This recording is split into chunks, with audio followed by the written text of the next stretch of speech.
დილამშვიდობისა. ეს საქართველოს პირველი არხია, თქვენ უყურებთ გადაცემას პირადი ექიმი მარი მალაზონია შესწორ ენაზე თარგმანით. კვლევა, რომელიც დღეს უნდა გაგიზიაროთ, ძალიან მნიშვნელოვანი აღმოჩნდა თავისი შედეგებით და სულ მალე ყველა ქვეყნის საზოგადოებისათვის შეიძლება განხილვის საგნად იქცეს. რატომ? აბერდენის უნივერსიტეტის მეცნიერებმა შეისწავლეს 500,000 ადამიანის მონაცემი. ეს არის უზარმაზარი მაჩვენებელი და მონაცემები შეკრიბეს დიდი ბრიტანეთის 22 ცენტრიდან. კერძოდ, ეს იყო შოტლანდიიდან, ინგლისიდან, უელსიდან მიღებული მონაცემები. დააკვირდებოდნენ ორსულ ქალბატონებს, დააკვირდებოდნენ მათ შვილებს წლების მანძილზე. ეს მონაცემები იყო მნიშვნელოვანი, იმიტომ რომ მწეველი ორსულები, რომლებიც მინიმალური რაოდენობით მოიხმარდნენ ნიკოტინს, ცვლიდნენ საკუთარი შვილების გენურ ინფორმაციას. ეს იყო ძალიან მნიშვნელოვანი დასკვნა, რომელიც გამოიტანეს მეცნიერებმა, მაგრამ კიდევ უფრო მნიშვნელოვანი აღმოჩნდა სქესობრივი ნიშნით განსხვავება. აღმოჩნდა, რომ მწეველი დედის ჩვევა უფრო დამაზარალებელია ვაჟის შვილებისათვის, ვიდრე ქალის შვილებისათვის. უფრო მეტიც, აღმოჩნდა, რომ ვაჟის შვილების ჯანმრთელობა გრძელვადიან პერსპექტივაში კიდევ უფრო მეტად ზარალდება ვიდრე ქალის შვილების შემთხვევაში. ეს გასათვალისწინებელია ყველასათვის, რასაკვირველია, გასათვალისწინებელია ორსულებისათვის, რომლებიც ორსულობამდეც ეწეოდნენ და ორსულობის პერიოდში მით უფრო ინარჩუნებენ მწეველობის სტატუსს და განსაკუთრებით საყურადღებოა ფართო საზოგადოებისათვის, სადაც ორსული ქალი არა მარტო აქტიური, არამედ პასიური მწეველით შეიძლება დარჩეს და ასეთ შემთხვევაში სამიზნე ხდება ახალშობილი, სამიზნე ხდება ის ადამიანი, რომელიც წლების შემდეგ მოიმკის ამ ჩვევის შედეგებს. და კიდევ ერთხელ გავიმეორებ, კვლევის შედეგად დანამდვილებით დადგენილია, რომ ორსული ქალები, რომლებიც ეწეოდნენ ორსულობის განმავლობაში, უქმნიან რისკს ჯანმრთელობისა გრძელვადიან პერსპექტივაში საკუთარ შვილებს, განსაკუთრებით ვაჟებს, უფრო მეტად ვაჟებს, ვიდრე ქალიშვილებს. ეს ინფორმაცია მე ვფიქრობ საგულისხმოა დღევანდელ თემასთან კავშირშიც და ჩვენი ყოველდღიური ცხოვრების წესის გათვალისწინებიდან. და სწორედ ამასთან დაკავშირებით ჩვენი დღევანდელი საუბარი გარკვეულწილად იქნება გენებთან და გენურ ინფორმაციასთან კავშირში.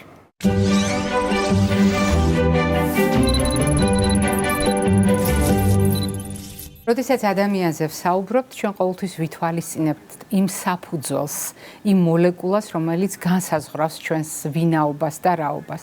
და ასეთ შემთხვევაში ნებისმიერი სისტემის მდგომარეობა, ნებისმიერი უნარის მდგომარეობა ჩვენი ორგანიზმისა არის თუ არა დამოკიდებული იმ ინფორმაციაზე, რომელსაც ინახავს ჩვენი გენეტიკა. დღეს ჩვენ ვეცდებით ერთ ასეთ კითხვას გავცეთ პასუხი ჩვენი გადაცემის მეგობართან და დღევანდელ სტუმართან ერთად, რომელიც გახლავთ თბილისის სახელმწიფო სამედიცინო უნივერსიტეტის პროფესორი, ექიმი გენეტიკოსი ქალბატონი თინათინ ტყემალაძე. თიკა დილამშვიდობისა. დილამშვიდობის. როდესაც თქვენ მოდიხართ ჩვენთან გადაცემაში, მაყურებლისათვის უკვე გასაგები ხდება, რომ უხილავ, მაგრამ ძალიან მნიშვნელოვან საკითხს უნდა შევეხოთ, რომელიც ხილული არის თავისი შედეგებით. ეს არის ჩვენი გენეტიკა. მაგრამ დღევანდელი ჩვენი საუბარი იქნება არა ყველა წახნაგის წარმოჩენა ამ თემასთან დაკავშირებით, არამედ იმუნურ სისტემაზე საუბარი. და თითქოს ყველაფერი მარტივი და გასაგებია, თუ ჩვენ ყოველდღიურ ცვლილებებს უნდა გავუმკლავდეთ, ჩვენ გვჭირდება თავდაცვა.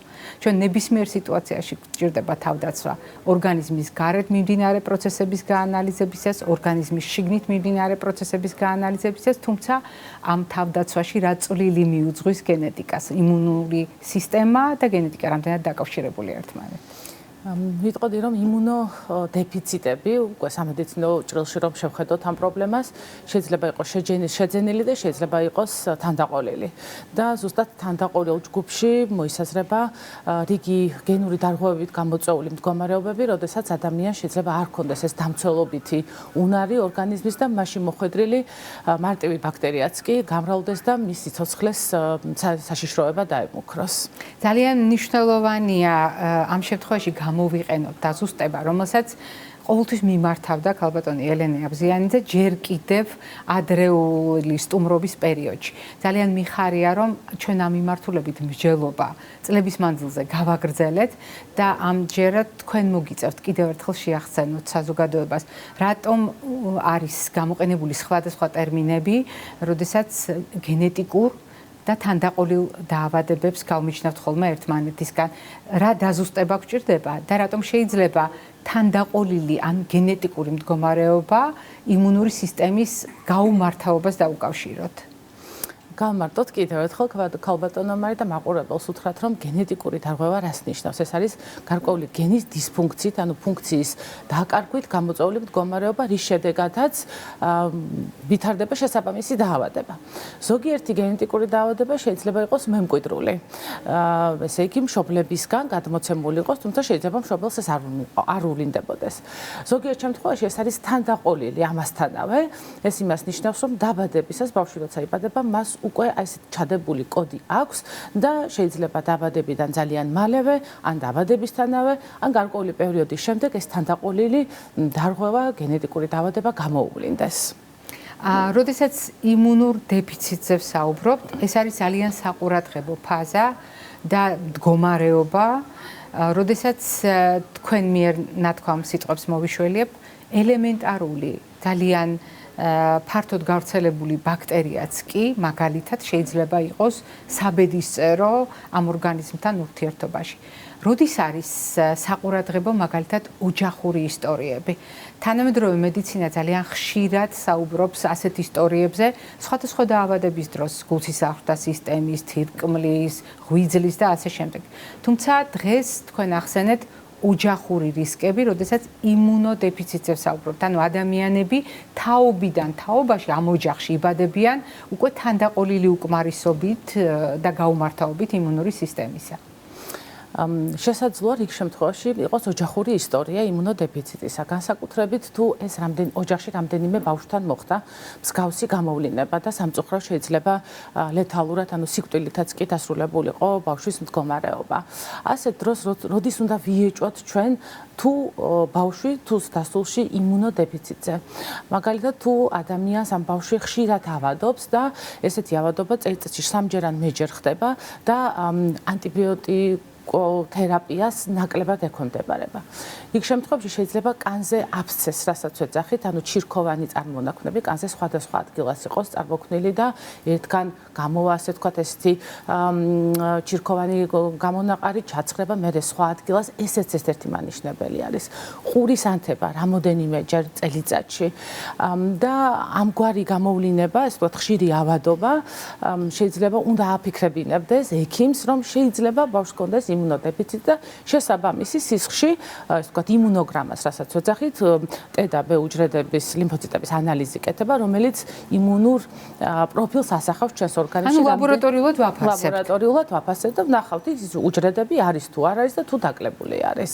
და როდესაც თქვენ ახსენეთ ერთი ოჯახის შიგნით რამდენიმე ბავშვის შესახებ, ესე იგი დედმამიშვილებს შეიძლება ჰქონდეს მსგავსი ისტორიები. ამას გულისხმობთ ხომ? ჩვენ ყოლია ასეთი ოჯახები, ასეთი პაციენტები სამწუხაროდ 2-3 ბავშვი მსგავსი პრობლემებით სამწუხაროდ იმ ოჯახში, თქვა 3 ბავშვი დაიღუპა და დიაგნოზი მესამე ბავშვთან დავსვით წინა ბავშვებთან არ იყო დადგენილი დიაგნოზი, თუმცა კლინიკური ეჭვი იყო, რა თქმა უნდა.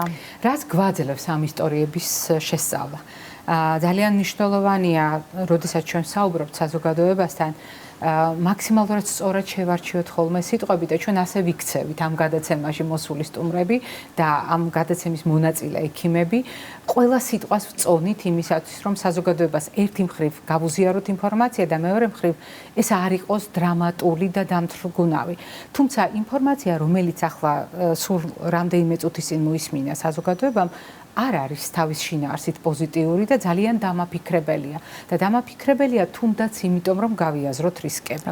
ოჯახური რისკი ყველას ერთნაირი არ აქვს იმუნოდეფიციტის, უფრო მეტიც ოჯახური იმუნოდეფიციტი არ არის საყოველთაოდ გავრცელებული პრობლემა საბედნიეროდ, მაგრამ არის ოჯახები, სადაც ასეთი რისკი მართლაც თაობიდან თაობაში არის განმტკიცებული. რა უნდა მოხდეს ისეთი ჩვენი ცხოვრების წესიდან გამომდინარე, რომ ჩვენ ასეთი რისკები გავაძლიეროთ და არის თუ არა ასეთ შემთხვევაში დადგენილი გარკვეული თავისებურებები, როგორც სოციუმის თვალსაზრისით, ასევე ეთნიკური თვალსაზრისით და ასე შემდეგ. სად რა შემთხვევაში იზრდება ასეთი რისკები? თუ გენეტიკურ თანდაყოლილ იმუნოდეფიციტებზე გვაქვს საუბარი, აქ გარემო პირობებს იმდანაც წამყვანი მნიშვნელობა არ აქვს, მაგრამ აქ არის ძალიან მნიშვნელოვანი რაც შეიძლება ადრეული დიაგნოსტიკა. ადრეული დიაგნოსტიკა წარმატებული მკურნალობის საფუძველია და მინდა ვთქვა, რომ მრავალ ქვეყანაში არის ახალშობილთა სკრინინგი, სადაც დღეების ბავშვს უკეთება ანალიზი, მაგალითად როგორც ფენილკეტონურია, ცისტური ფიბროზი, თანდაყოლილი ჰიპოთიროიზმი, სხვადასხვა ქვეყანას ნუსხა დაავადებებისა სხვადასხვა აქვს და დღეების ბავშვიც დგინდება ეს დიაგნოზი და იმ წამსვე იწყება მკურნალობა. მკურნალობა შეიძლება მოიცავდეს ძვლის ტვინის გადანერგვას და ასევე გადასხმებს იმუნოგლობულინის, რომელიც ვთქვათ, გარედან შეგვყავს ეს უჯრედები, რომელიც არ აქვს ორგანიზმს და დამცველობით ფუნქციას ანიჭებს ეს ადამიანს. და სამწუხაროდ გვიანი დიაგნოზი შეიძლება გართულებებით და შეიძლება ფატალურად დამთავრდეს, თუმცა ადრეული დიაგნოზი კრიტიკულია, იმიტომ რომ თუ მოხდას დროული დიაგნოზი და დროული მკურნალობა, გამოსავალი ამ ადამიანების აბსოლუტურად კარგი არის და მათ ჩვეულებრივი კარგი სიცოცხლის ხარისხი და ჯანმრთელობა აქვს. კიდევ ერთი საკითხი ეს არის თქვენი კვლევა, როდესაც საქართველო აღმოჩნდა ობიექტივში, საქართველო აღმოჩნდა ინტერესთა სფეროში იმ მასშტაბურ საერთაშორისო კვლევაში, რომელშიც თქვენ ხართ ჩართული. მოგახსენებათ, საქართველო პატარა ქვეყანა არის და ყველა ქვეყანაში, ისე როგორც საქართველოში, არიან ეთნიკური უმცირესობები. მათ შორის ქართველი აზერბაიჯანელები ყველაზე მრავალრიცხოვანი ეთნიკური უმცირესობა არის, ჩვენი პოპულაციის დაახლოებით 6-7%. და ისინი ტერიტორიულად განლაგებული არიან სამხრეთ საქართველოში, რამოდენიმე სოფელს მოიცავენ და საინტერესო არის ასევე ისტორიული ფაქტი, რომ დაახლოებით 300-400 წლის წინ ესენი დაასახლდნენ საქართველოში და მას შემდეგ, ესე ვთქვათ, იზოლირებულად არიან მათი კულტურის, რელიგიის, შეხედულებების შემონახვის თვალსაზრისით და ამან განაპირობა, რომ საუკუნეების მანძილზე ჩვენ ესეთი ტერმინი არსებობს მედიცინაში გენეტიკური იზოლანტები. ბევრ ქვეყანაში არის მსგავსი მოვლენა და ჩვენთანაც ასე არის და ჩვენი კვლევებით აღმოჩნდა, რომ ამ პოპულაციაში არის განსხვავებული გენეტიკური დარღვევები და ბევრი მათგანი მართვადი ან განკურნებადია. მათ შორის იმუნოდეფიციტები. რა ძალიან სასიამოვნოა და მნიშვნელოვანია, რომ იცოდეს საზოგადოებამ ამის შესახებ. აუცილებლად. და ჩვენი კვლევის მიზანი და ხშირად ამგვარი დარღვევები, რომლებიც ამ პოპულაციაში ჩვენი შიდა მონაცემებით აღმოაჩინეთ, არის პრევენცირებადი. ანუ თუ ჩვენ დიაგნოზი შემდგომ ბავშვზე სრულად შეიძლება იგივე განმეორების თავიდან არიდება და მათი მნიშვნელოვანი წილი არის განკურნებადი ან მართვადი. ამიტომ, როდესაც ეს ჩვენი შიდა მონაცემები შევაჯერეთ და უცხოელ კოლეგებს გაუზიარეთ, ისინი ძალიან დაინტერესდნენ, რომ ასეთი უნიკალური ქვეყანა გვაქვს და უნიკალური პოპულაცია და შეიძლება ამ ადამიანებს მართლაც დიდი სარგებელი მოუტანოთ და არა მარტო ინდივიდუალურ ოჯახებს და პაციენტებს, არამედ ქვეყნის დონეზე, ჯანდაცვის დონეზეც, თუ შეიძლება გარკვეული დაავადებების პრევენცია, ეს გლობალურად ქვეყანას ძალიან წაადგება. რა თქმა უნდა, ყველაფერი იწყება ადამიანით და მათი ჯანმრთელობის გაუმჯობესებით და ჩვენი მიზანით და ჩემი დიდი სურვილი არის, რომ ალბათ რამოდენიმე წელი რო გავა, ამ ოჯახებს ჯანმრთელი შვილები ეყოლებათ და ეს დიდი გამარჯვება იქნება. და იქნება დღევანდელი საუბრის, დღევანდელი თქვენი მუშაობის და იმ კვლევის შედეგების დამსახურება, რომელთა განზოგადება ამ ადამიანებს უამრავი პრობლემის თავიდან აცილების შესაძლებლობას მისცემს. არა მარტო ერთ კონკრეტულ თაობაში, არამედ ყველა შემდეგ თაობაში. მე ვფიქრობ, თქვენი თავარი გზავნილი ეს იყო დღეს. აუცილებლად, ჩვენ არის რომ დღეს გვინდა პაციენტს უმკურნალოთ, თუმცა ჩვენ მომავალზე ვფიქრობთ და მომავალ თაობებში ჯანმრთელი ადამიანების და ჯანმრთელი ოჯახების და ჯანმრთელი ბავშვების ყოლა ეს დიდი მიზანი არის, რომელიც მე დარწმუნებული ვარ, ჩვენ ამას მივაღწევთ. ძალიან დიდი მადლობა თიკა სტუმრობისთვის, ძალიან დიდი მადლობა ამ საუბრისთვის. მე ვისარგებლებ შემთხვევით და მოგილოცავთ იმ წარმატებას, რომელიც უკავშირდება თქვენს მიწვევას Nature-ში და ეს არის ძალიან საპატიო ნებისმიერი პროფესიონალისთვის. ჩვენ ამაზე საუბრის შესაძლებლობა კიდევ მოგვეცემა, თუმცა მაყურებელს უნდა რომ შევახსენოთ, რომ დღევანდელი ჩვენი გადაცემის სტუმარი ბრძანდებოდა თბილისის სახელმწიფო სამედიცინო უნივერსიტეტის პროფესორი, ექიმი გენეტიკოსი ქალბატონი თინათინ ტყემალაძე. მე არ გემშვიდობები, წინ კვებითი შუქნიშანი გველოდება.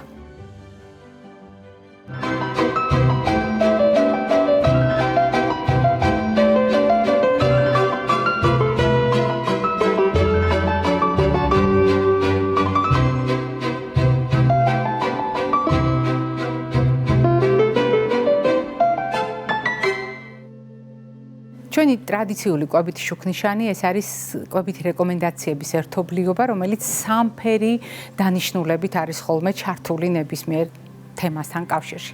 მაგრამ დღევანდელი საუბარი წარმოუდგენლად მიგვაჩნია მაგალითად კვებასთან კავშირში.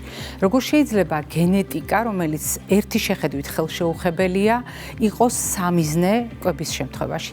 განა საკვებ პროდუქტებს ან საკვებ ნივთიერებებს შეუძლია შეცვალოს ის ურყევი გენური ინფორმაცია, რომელიც თაობიდან თაობას უწყვეტად გადაეცემა.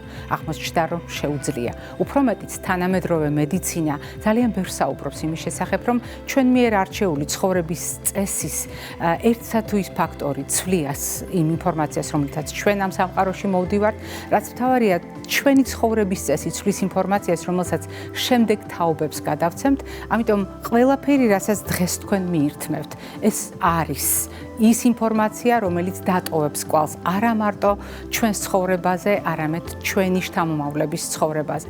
ასეთ შემთხვევაში მედიცინა დღეს სწავლობს გარკვეული რისკის მქონე პროდუქტებს და მაგალითად დღეს დანამდვილებით ვიცით უკვე, რომ ისეთი პროდუქტები, როგორიც არის ტრანსცხიმების შემცველი საკვები, აუცილებლად ნეგატიურ გავლენას ახდენს ჩვენს ჯანმრთელობაზე ზოგადად და აუცილებლად ნეგატიურ კვალს ტოვებს ჩვენს გენურ ინფორმაციაზე. ეს ინფორმაცია სწორედ ასეთი შეცვლილი სახით გადადის თაობიდან თაობაზე. მაგრამ როდესაც ჩვენ საუბრობთ, მაგალითად, რა შეუძლია დღეს მედიცინას შეცვალოს წვანე კუთხით, ჩვენ აუცილებლად უნდა გავიხსენოთ ისეთი პროდუქტები, რომელთა კვლევაც ამჟამად მიმდინარეობს, მაგალითად, მწვანე ჩაი.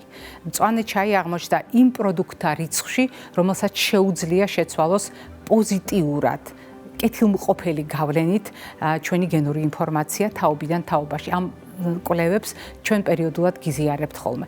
გარდა ამისა, სხვადასხვა პროდუქტები, რომელიც მდიდარია ანტიდამჟანგავებით, ამიტომ არის მნიშვნელოვანი მრავალფეროვნება და მრავალფეროვანი პროდუქტები, რომელთა შემადგენლობაში არსებული სხვადასხვა ნივთიერებები, სხვადასხვა ფერით არის აღსაქმელი და სხვადასხვაგვარ გავლენას ახდენს ჩვენს ჯანმრთელობაზე, რაც მთავარია გვიცავს თავისუფალი რადიკალებისაგან და გვიცავს არა მარტო ახლა ამ წუთას ონკოლოგიური პრობლემებისაგან, გულსისხლძარღვთა დაავადებებისაგან, დაბერებისაგან, არამედ იცავს იმ ინფორმაციას, რომელიც ჩვენს შვილიშვილებს, შემდგომ თაობებს უნდა გადავცეთ.